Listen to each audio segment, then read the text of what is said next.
Пак без лигавчи. Пак без лигавчи. Нали ти казах лигавчи да слагаш? Забравих, ма какво да направя? Ха. Полека ще задавиш детето. Защо ми взе детето? Аз по-хубаво храня. Кога ще слагаш ти лигавчи? Винаги без лигавчи. Защо ми взе детето? Аз по-хубаво гледам. 3 деца отгледах и 6 внуци. Ти по-хубаво гледаш от мен, без лигавчи. Все забележки трябва да ти прави. Сложи детето и да продължа манджата.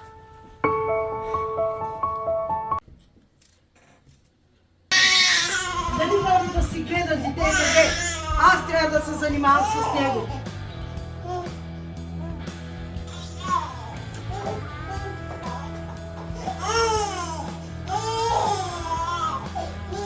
Не съм длъжна да ти гледам детето.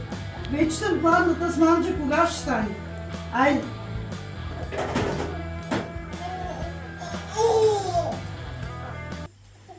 Не можеш да я гледаш малко да сдуваш? Не мога да я гледам. Защо?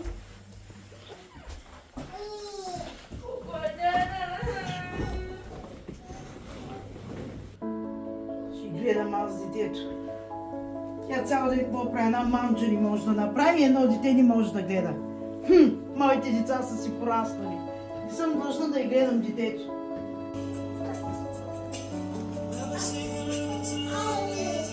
Ай!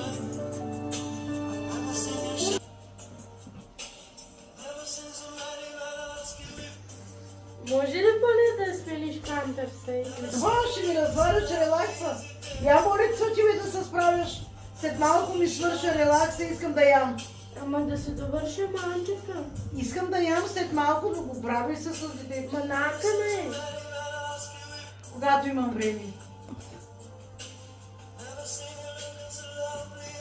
На едно нещо ми не помага тъжно.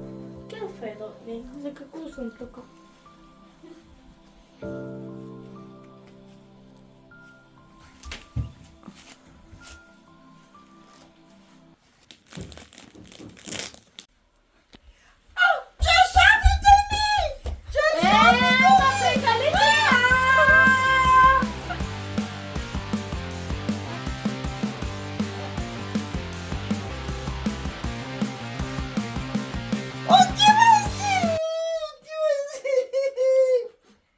Няма да си тя.